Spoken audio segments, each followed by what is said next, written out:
Welcome to the other side of Letby.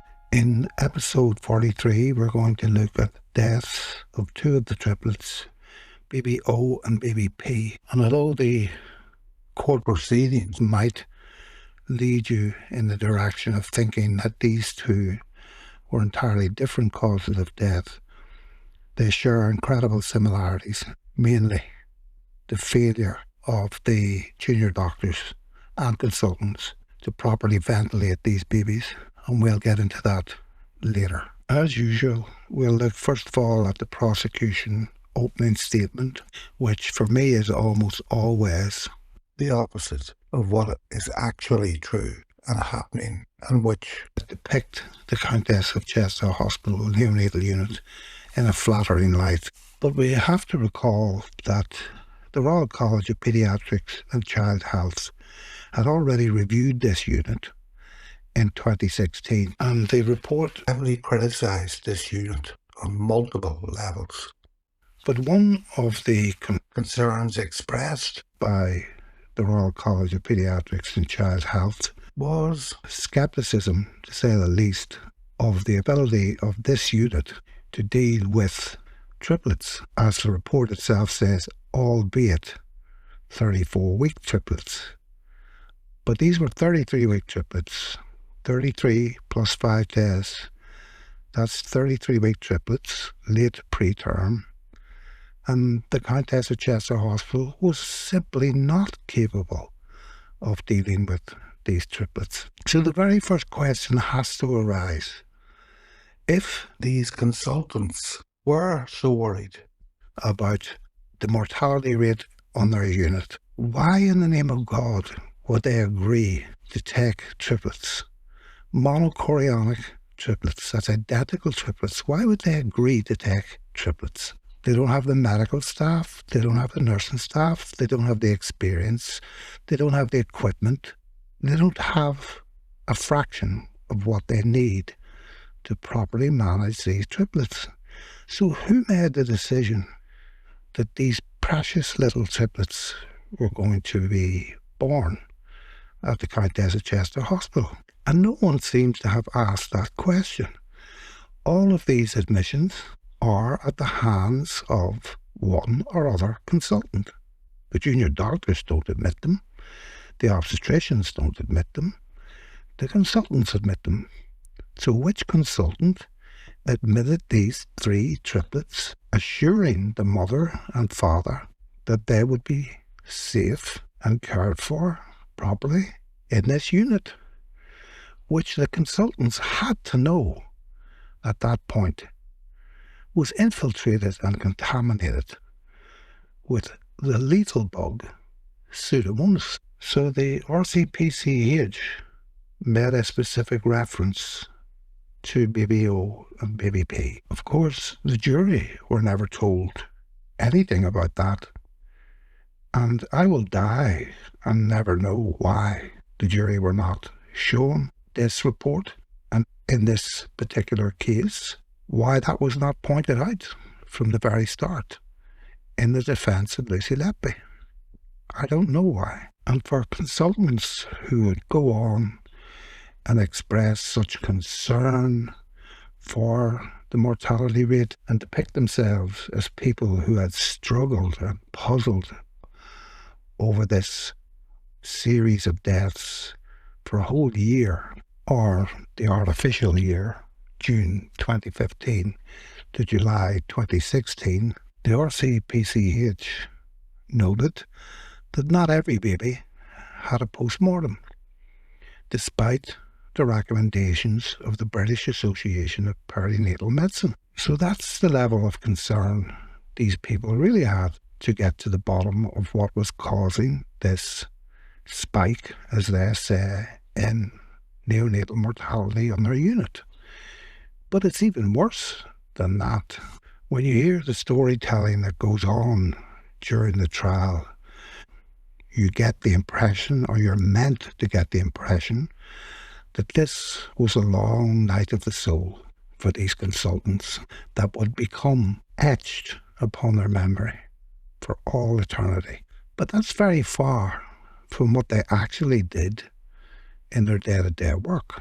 The Royal College of Paediatrics and Child Health also said that when it came to incident reporting, and we know how much this trial will go on to talk about incidents, if an incident reaches the criteria of concern, a panel has to be called within 2 days, chaired by the medical director and the director of risk management. And this is an SBAR, Situation, Background, Assessment and Recommendation.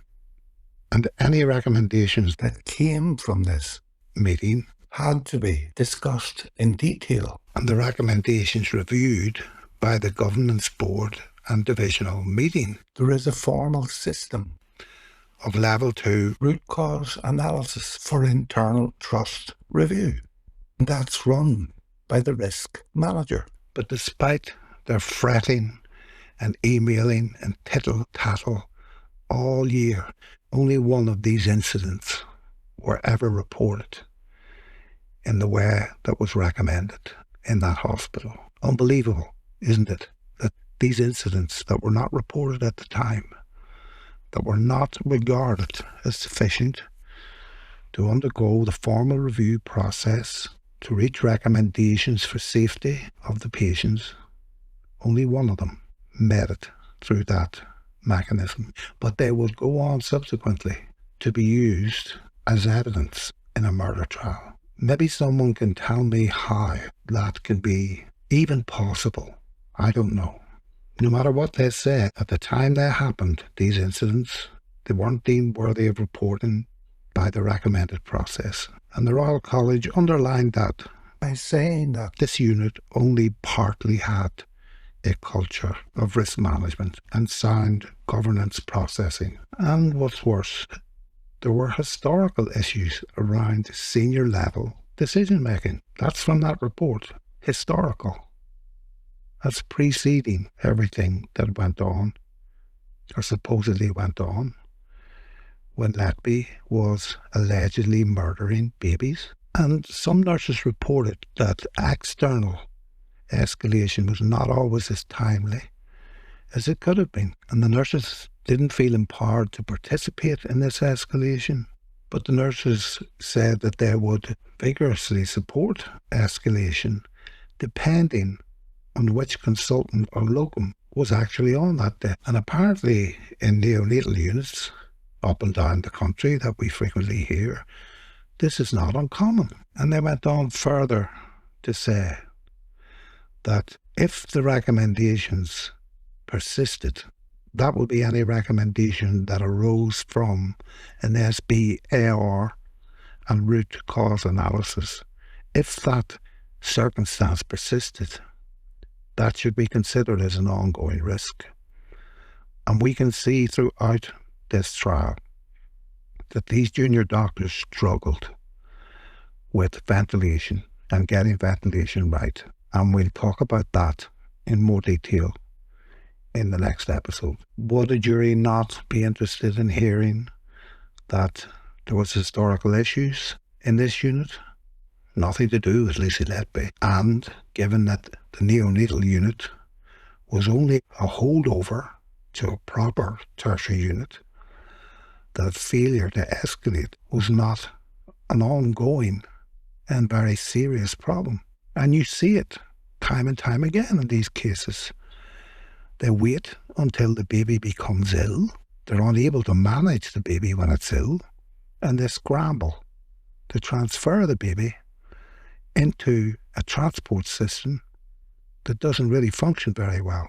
And this is far from the only problems they found in this unit. Far from it. There were so many problems in this unit. But these ones that I talk about now, escalating, taking on work that you are not suited to or fit to take on, and that you are promising parents by obtaining their consent that the parents are aware of all of the risks involved by having their babies in the Countess of Chester Hospital. I would say, from a medical doctor's perspective, that I would be very worried about the consent and the issue of consent in these cases. Medicine is the management of uncertainty and the management of risk, and it wasn't happening in this place. So before the prosecutor goes on to highlight the wonderful outcomes of all of these births that were all going swimmingly until Lucy Letby got her hands on the babies, we have to bear all this in mind, and we have to wonder why the jury didn't hear any of this. So let's move to the incidents that were never reported at the time and listen to the untrue opinions of the experts from one doctor to another, how their interpretation of events didn't seem to include this background in the SBAR. The situation shouldn't have had the babies in the first place. Background, all of this risk. Assessment, we don't have enough staff to look after triplets. Recommendation, they should be born somewhere else. Just so that everyone knows, the way medicine usually works is that you have an observation followed by a finding. And from the findings and observations, the examinations, you gather information about the situation. And if you're doing that in reverse, you lay out the entire panoply of possibilities. What you don't do is sit and try to work out a story that will fit all of those observations and findings in retrospect. That's not how you do medicine on the hoof, and it is not how you should do root cause analysis. So was this trial, and in particular these babies, was it a public airing of a root cause analysis? No, it was a stacked up opinion of experts that produced, as I call them, spectral findings, mythical findings and observations that bear no relationship to what we commonly see in medicine and do not describe in detail what was actually happening in the unit at the time to these babies. What we're going to hear in these incidents and what the expert witnesses are going to construct is a story. That's all it is. Does it stack up? Not in my opinion. It doesn't stack up. And one of the ways that you know that this unit is so casual in how it approaches things is the very poor record keeping. The detail of the incidents that they refer to were either withheld from the jury or they were never recorded at the time.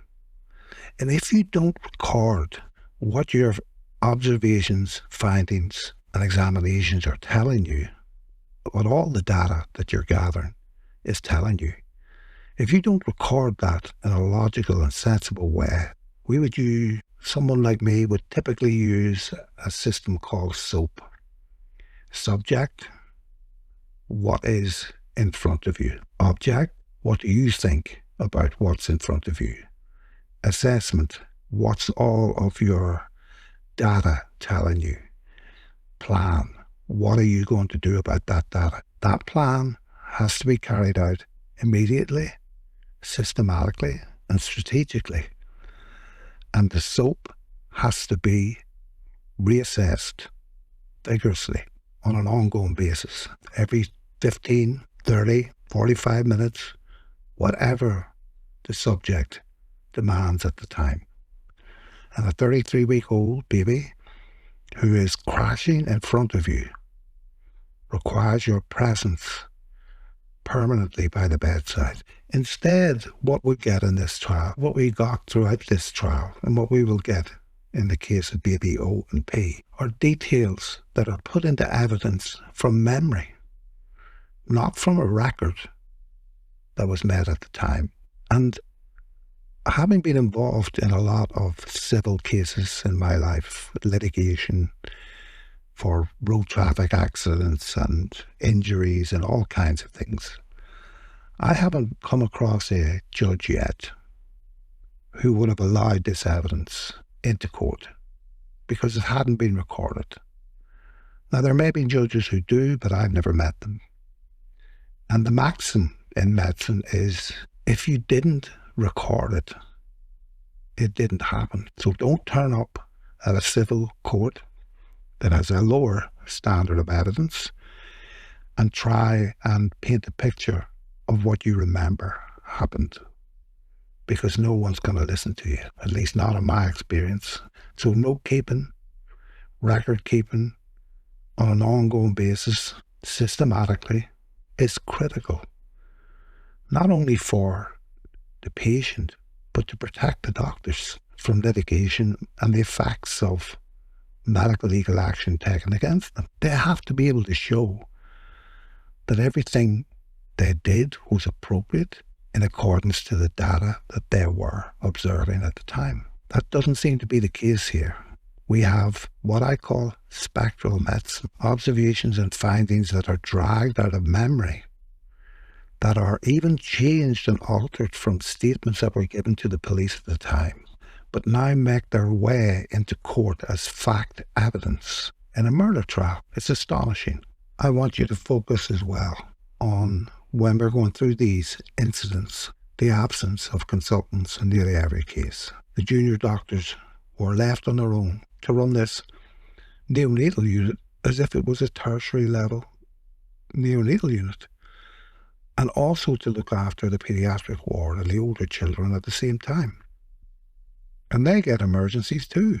And I know this because I'd been there. And when I was there, that was 30 years ago.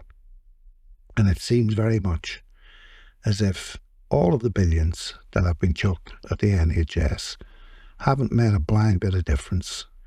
The junior doctors with 3 or 4 or 5 years training, which is nothing in medicine, are left on their own at night to look after scores of patients, some of who are critically ill, and it isn't possible to do. And then these junior doctors are going to go into court and they're going to have to say anything and everything to protect themselves, because they had no backing at the time they were making the decisions, and when they're in court they have no backing either. No one is turning around and saying these poor juniors were left on their own. No, that doesn't come up. But you should bear it in mind when we go through these incidents and this agreed facts and all this stuff here, the reality of what is happening on the ground is that you have nurses who are undertrained, junior doctors who are inexperienced and who cannot just swing into action and act like an automaton.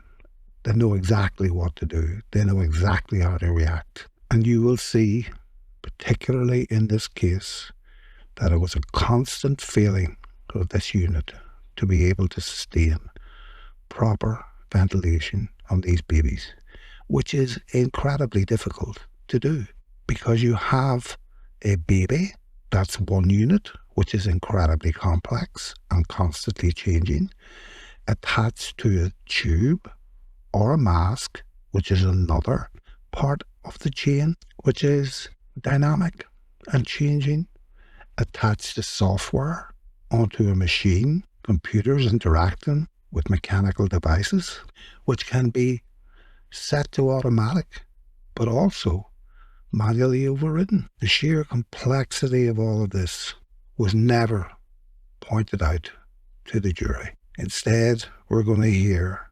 storytelling, particularly from the ringmaster of the whole Letby affair, Darry Evans, the least qualified person in the UK to act as an expert advisor to the police or the courts. A man who is so lacking in insight that he will come out after the trial and add more accusations against Lucy Letby, while at the same time withdrawing the evidence that he gave in court because he got caught out on his timing. He has no insight into his own actions. He opens his mouth and says whatever he wants. I want you to bear all that in mind when we listen to this stuff. Think of the case of baby E, who was essentially allowed to bleed to death, while the junior doctor failed even to cross-match him for blood from the very beginning. And it was 4 hours until a baby who was losing a quarter or more of his blood volume had any kind of blood product, biologically active blood products or blood itself, put into the baby when it was way, way too late. As I've said many times before, I don't blame the junior doctors. Sometimes you're terrified and you really don't know what to do because you haven't been in that situation 5, 10, 15, 20 or 30 times until you really do know what to do. And you know, like a game of chess, what your third and fourth move is going to be, not only your next move. So we'll get on now with the prosecution opening statement, the incidents and the agreed facts. So what you're about to hear now is a story. There's nothing technical in it, there's nothing scientific in it, nothing medical, nothing rational. And we start with the prosecution opening statement for baby O. Baby O and P were 2 of 3 triplet brothers, the court hears.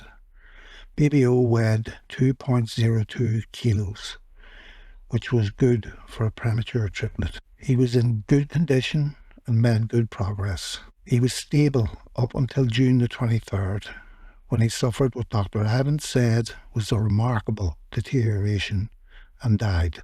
Between June 15 and June 23rd, Lucy Letby had been on holiday in Ibiza. Baby O's body was examined after his death and an injury to his liver was found. And then we move on to the incident. Letby was working on the day shift on June 23rd and was the designated nurse for baby O and baby P in room 2 with another child.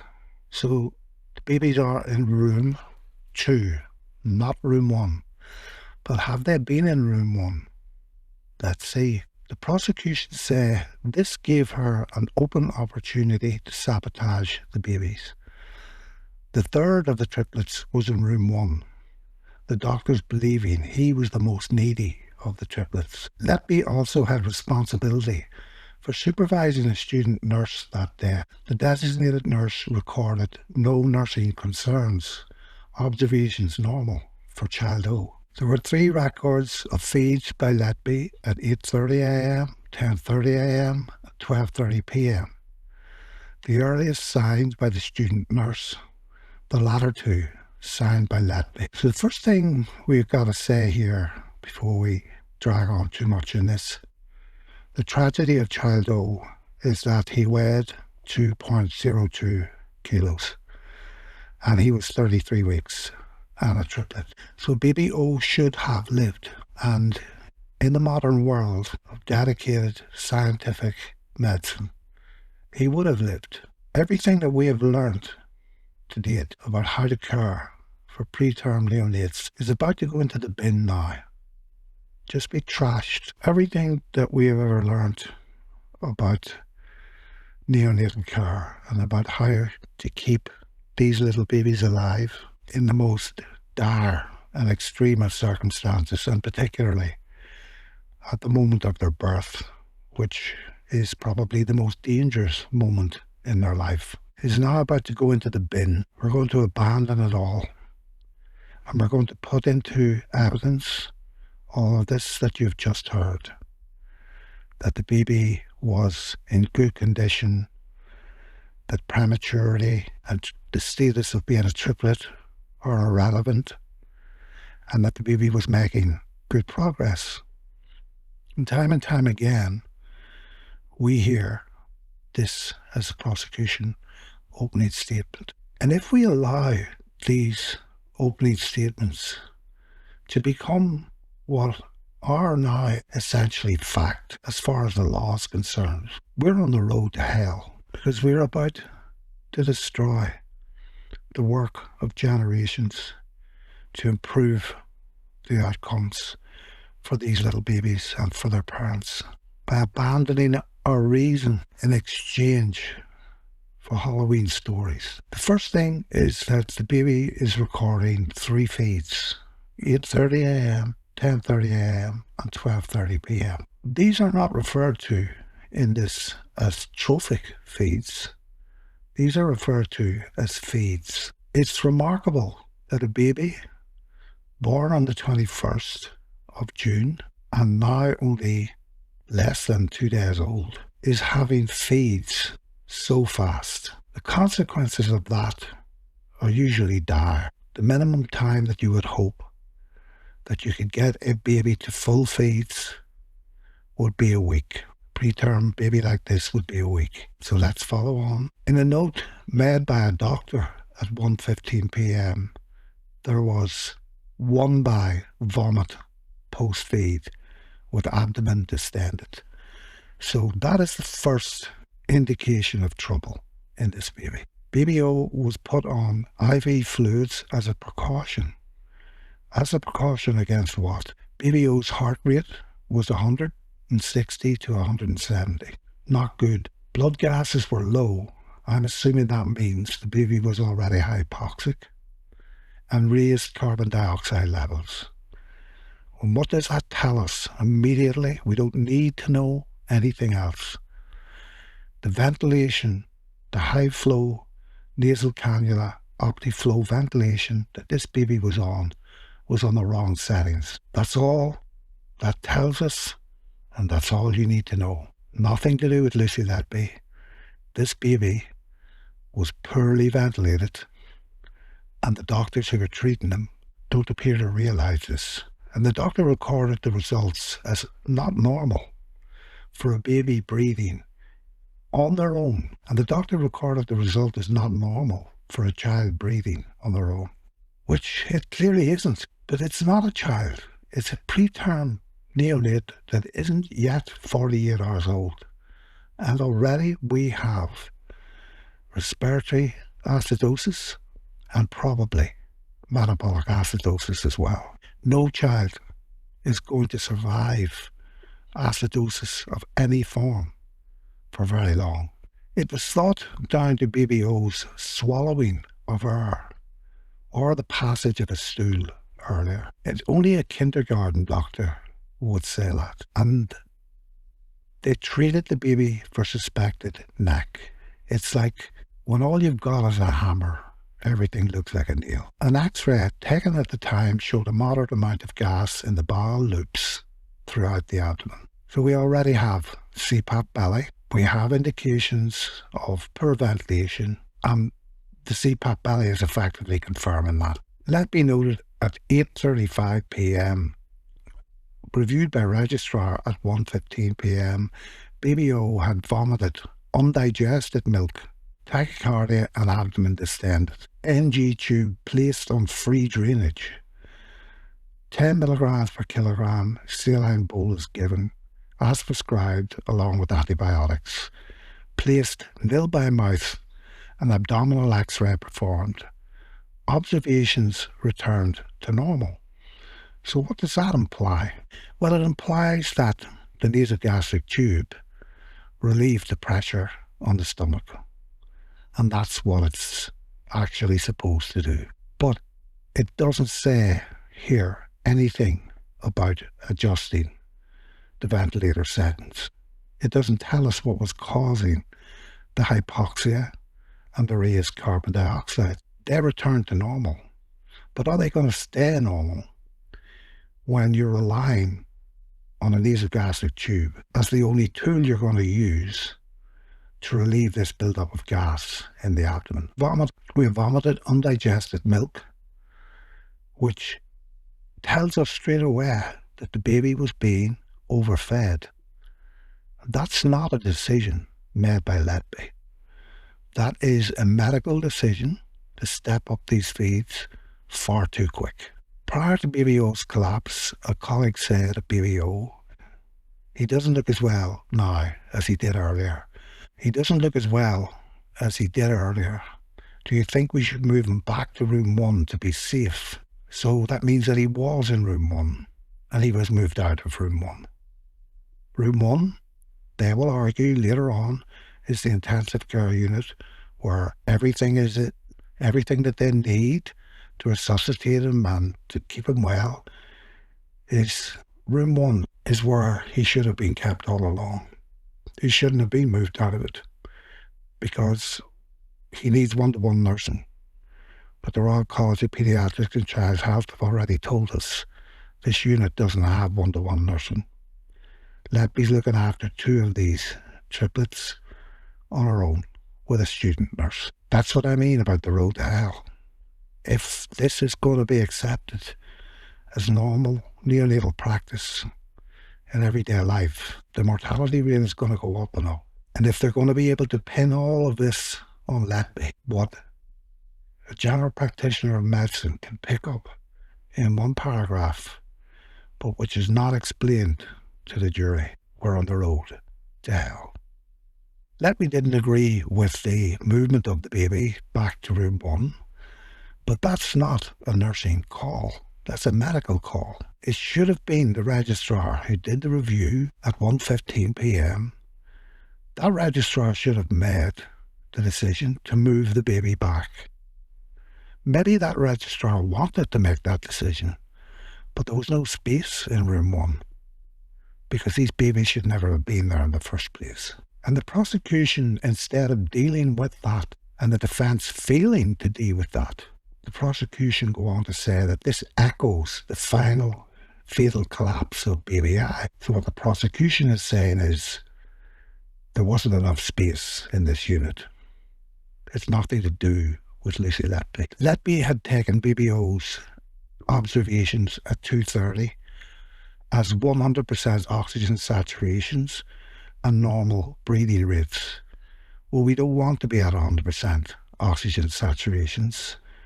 That would say to me that the pressure is too high, or the flow from the nasal cannula is likely too high. And then we get from her phone, she was on Facebook Messenger at the time, and at 2:39 p.m, the door entry system recorded her coming into the neonatal unit, which we now know means that she likely left the neonatal unit. And she left the neonatal unit because she was happy with the breathing rate and the saturations of the baby. Within a few minutes of that, however, baby O suffered his first collapse. Because what have we said before? Pink, well perfused, normal respiratory rate. All of these things are of value for the 1 minute that you observe them. You can turn your back on these babies and they can all go away in the wink of an eye and the baby will collapse. And everyone who's ever worked in a neonatal unit, even for a short time, knows that that is true. Letby called for help, having been alone with baby O in room 2 at the time.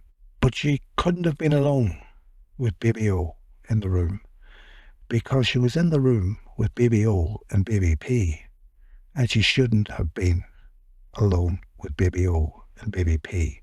There should have been 2 nurses in there. What happened to student nurse? Did she just vanish? In my experience, and any time I ever had students with me, they're always with you. They're on your heels all the time. You can't shake them off. In fact, it's unwise to shake them off. But we can't know that Letby was in the room at that time because the swipe data would suggest she had left the room at that time. Baby O's heart rate and saturations had dropped to dangerously low levels. A breathing tube was inserted. The baby, in other words, was intubated by the medical staff and he was successfully resuscitated. He was kept on a ventilator. At 3:49 p.m, baby O desaturated again. Doctors removed the ET tube and replaced it as a precaution. A precaution against what? It's an ET tube. So why would the baby desaturate and why would they need to change the ET tube? I can think of 2 reasons. The ET tube was in the wrong place. And the second reason is that the ET tube was leaking. And It was replaced as a precaution because they didn't know if the tube was in the right place. We note here that the baby is intubated, but we have no X-ray or ultrasound to tell us, is the tube in the right place? We don't know. So instead of doing that, we subject the baby to another brutal intubation. And Letby's written note suggests she was the one who called for help. BBO suffered a further collapse at 4:15 p.m. That's just 25 minutes later, which required CPR. Those efforts were unsuccessful, and BBO died soon after treatment was withdrawn at 5:47. So the baby was resuscitated with CPR, or the faffing about with the resuscitation of the baby was 1.5 hours long. A consultant doctor noted Baby O had an area of discoloured skin on the right side of the chest wall, which was purpuric. Now, purpuric rash is bleeding under the skin, and purpura simply refers to the area of bleeding. If it's between 1 and 5 centimetres, it's called purpura. If it's over 5 centimetres, it's called ecchymosis. If it's under 1 centimetre, it's called petechiae. But it means the baby's bleeding under his skin.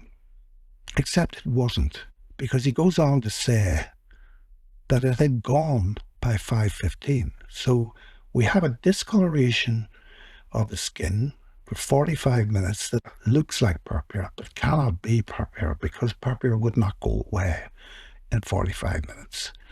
And he did not consider it purpura, but was unsure what it was and what had caused it. But the only thing that can cause it is the position of the baby. The baby must have been lying on that side of the body because the skin does not magically behave this way. We don't get purple appearing and disappearing. There is a reason for it. And the only reason that this description would happen is if there was pressure on the baby that caused discoloration of the skin. The second reason that you might argue, because it appears very, very near the time of death, is that it possibly was a thing called Cullen's sign, which is periumbilical bleeding, usually bleeding in the peritoneal space. That's where all your organs of your gut are. That can sometimes create a purpura type rash, but it wouldn't go away in that length of time. So this area of purpura, this coloration that this doctor is describing, and the doctor is Stephen Beery, is utterly irrelevant to what's actually happening to this baby. And Letby sent a message to her doctor friend on Facebook to say that Baby O had a big tummy overnight, but just ballooned after lunch and went from there. And the only thing that can make this baby balloon in that way is overpressurized ventilation. Nothing else. Not Lucy Letby putting dollops of air or using an NG tube or anything like that. That is simply not possible. Because the NG tube, don't forget, has been used earlier to relieve the pressure on the stomach. You would have to stopper the NG tube each time you injected air into it, because it would just come straight back out again. But the other thing about NG tubes are, because the ventilatory pressure or the flow of air creating pressure down into the trachea, which is the main windpipe, has to pass through the nasopharynx and the oropharynx, it's going to suck air in to the NG tube as well. Depending on where the NG tube is, the NG tube can actually contribute to CPAP belly as well as relieve CPAP belly. And I'll leave you the references for that. So we have very simplistic thinking going on here. The baby's ballooning up. We think it's neck. We give antibiotics. And we put an NG tube on free drainage. And we think that that is going to relieve the problem. We ignore the hypoxia, we ignore the hypercapnia, we ignore the acidosis. We have no blood gases here beyond that time. No one checked them after that. How do we know that this baby was not in compensated shock, warm shock? We don't know, and it likely was. And the baby can maintain that shock state, that compensation state, for a certain length of time. And that is supposed to buy you the time to get that ventilator setting right. Instead, what do we get here?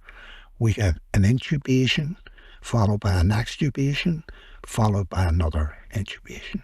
On serious medical units, whether it's adults, whether it's children, whether it's neonates, that never happens, because people know where the tube is and they know what the flow and the pressure of the air going into the tube is. And it's clear to me, looking at this, that these people did not know that. The junior doctor, who has no experience sufficient to let him make decisions like this, not his fault. He doesn't know what's going wrong with this baby. We have massive pressure in this baby compared to what we should have. And the problem with pressure is it doesn't take much. Just a little bit more pressure than you should have will crush all of these tender little organs inside these little babies. It'll crush them. So yes, there is a good chance that Dowie Evans is right for once, that there was splinting of the diaphragm. But it was splinting from above. The pressure, I have no doubt, looking at this, the pressure was pushing the organs down towards the diaphragm. What else does the pressure do if you overpressurize? Even when you normally pressurize a baby, but when you overpressurize a baby, it reduces the venous return to the heart. So even though these heart rates are normal, they are not beating out the same volume of blood. And when you don't have the pressure in the venous side at the right level, you will get what's called ventilation perfusion mismatch. So even though everything is telling you on the outside that everything looks okay on the inside, the air that you're putting down through that high flow cannula or that ET tube that doesn't fit or isn't in the right place, or it's too small, or it's leaking, or whatever, is not meeting up properly with the pulmonary circulation to extract the oxygen from it. That's the mismatch. The blood, whatever blood is there, is waiting to have its oxygen delivery, and it doesn't come. This baby will struggle on with whatever physiological reserve it has, and it will look fine, and then it won't. And that moment of won't will be 1 second. And what does the consultant say? The consultant moves into the spectral, mystical world again of irrelevant purple discoloration.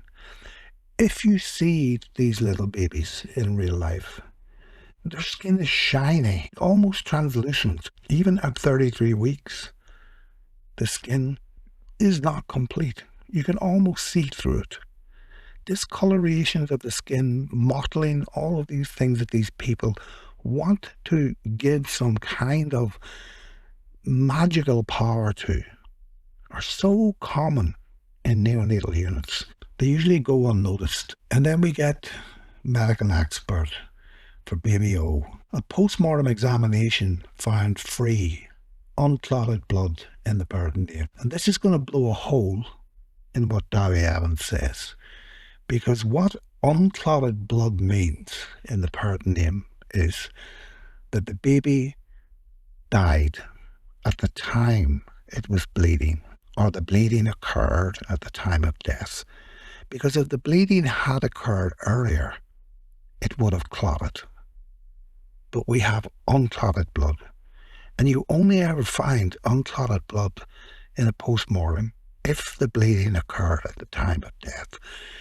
Now, it isn't just as simple as that, with the whole process of the changes that happen in the body after death, eventually all the blood will reliquefy because of enzymes that are released after death. It will reliquefy. But a pathologist can tell the difference between unclotted blood, reliquefied blood, and never clotted blood. But if a pathologist writes down unclotted blood in the peritoneum, they're not referring to reliquefied blood in the peritoneum. So the baby bled very heavily at the time of its death, which is not what Evans is going to go on and say. The pathologist who did the post-mortem said that the cause of bleeding could have been asphyxia. That's basically lack of oxygen, just to make it easier. Trauma. Trauma is a medical term for injury. Injury could come from CPR. Injury could come from the crushing of the liver by the primitive diaphragm being pushed down on top of it by overpressurization, barotrauma. And then he goes on to say that vigorous resuscitation. And remember, we have an hour and 15 minutes of resuscitation, which is essentially unheard of. The prosecution say no one would have thought a nurse would have assaulted a child in the neonatal unit. Again, I said to you, where was the student nurse? Where was everyone when this baby was terribly sick? Letby was in this room on her own for the entirety of this time? No, no way. Letby wouldn't allow herself to be in the room for the entirety of this time. She wouldn't have been that stupid. Neither would the other nurses who were with her. They wanted to move the baby, and then they're just going to shrug their shoulders and forget about that? No, they're not. Dr. Derry Evans concluded baby O's death was a result of a combination of intravenous air embolism, absolute bullshit, and trauma.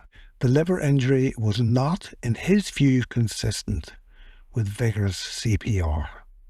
His view was that the liver damage would have occurred before the collapse and contributed to it, and was probably the reason for the symptoms through the morning. So, what's Dowie saying there? Dowie's saying that Letby injured the baby in the morning, and it kept bleeding into the peritoneum all morning, and it was able to look stable? I don't think so.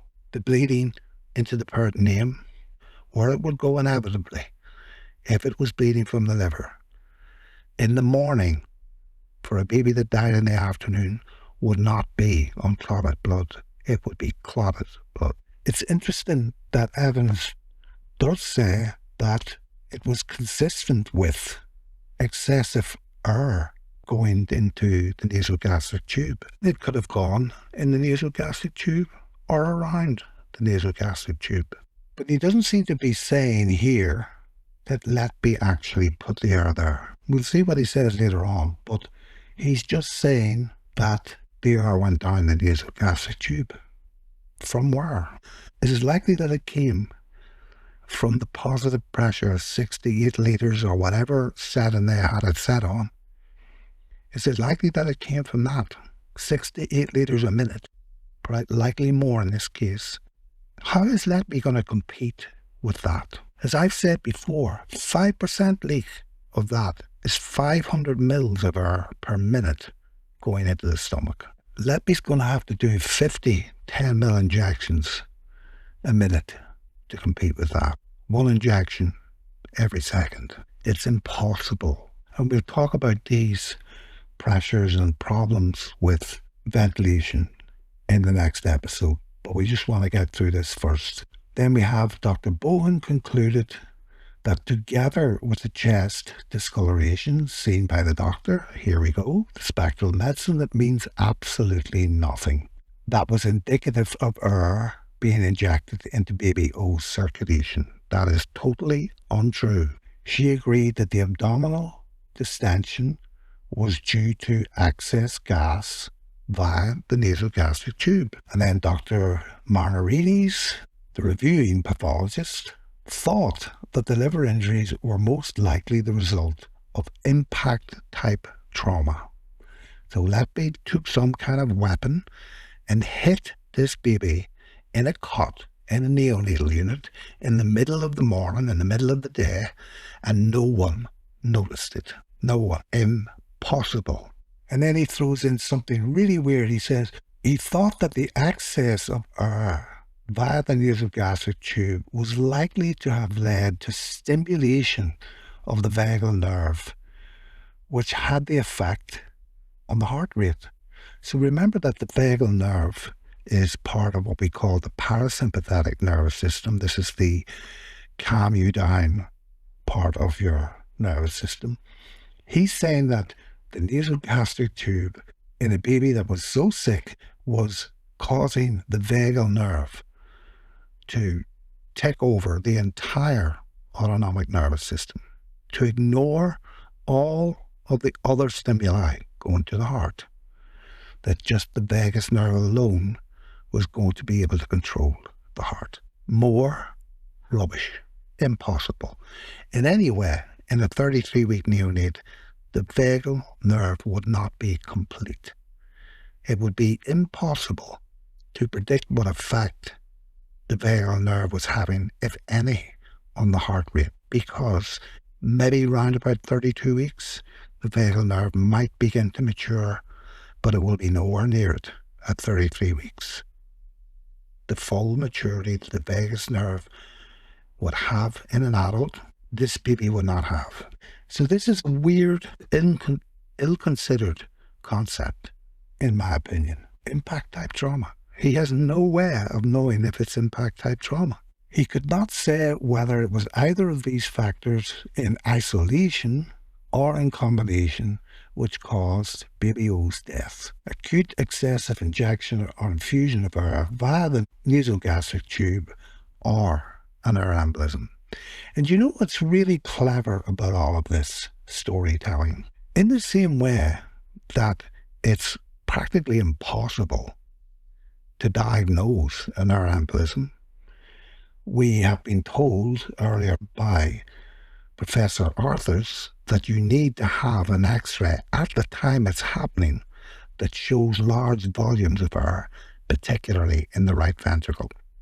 That's what Dr. Arthurs said. We don't have that in this case. But these guys can say it's air embolism, and it's very hard, if not impossible, to say it's not air embolism. So how do you defend yourself against that? You can't defend yourself against it by engaging in the same tactic as the prosecution, storytelling. You have to get to the heart of the matter. You have to get your calculator out, you have to get your physiology book out, and you have to calculate what effect would 1 ml of air have over a period of, what are we talking now, 3 hours inside a baby. Dr. Beery noticed that the purpuric rash, as he called it, is proof of air embolism. It hung around for 45 minutes. How is oxygen going to hang around in the one spot where a human can see it for 45 minutes? It's impossible. It can't. Because this is a story. And the biggest failing of this defense, and what has to be put right, is to go back to the chalkboard and do some calculations on how much oxygen was going into this baby, how much oxygen was being exchanged in this baby, and to show judges and appeal court judges and CPS lawyers, or whatever they're called, that this description of a death is not possible with this story that's being told. So it seems to me quite straightforward what happened here. The baby's ventilation was completely mismanaged. The pressures were too high. Either a fault in the machine or someone who didn't know what they were doing and who didn't appreciate just how delicate these structures are and just how powerful even a small amount of pressure is. We'll go into some of the detail of that so that you can get a sense of what pressure is capable of doing. So we'll leave it here. This is Dow's theory, the old air embolism dragged out again. The air in the NG tube, well, we know he abandoned that with BBC. Maybe he'll abandon it with this as well at some point. And their refusal to accept that figures CPR, 1.5 hours intermittently or whatever way they did it, couldn't crush a liver and couldn't in itself stop the heart. So in the next episode, we'll move on to the background and the famous incidents, and we'll see if what other people say back up this story. So I'll see you in the next episode. Bye.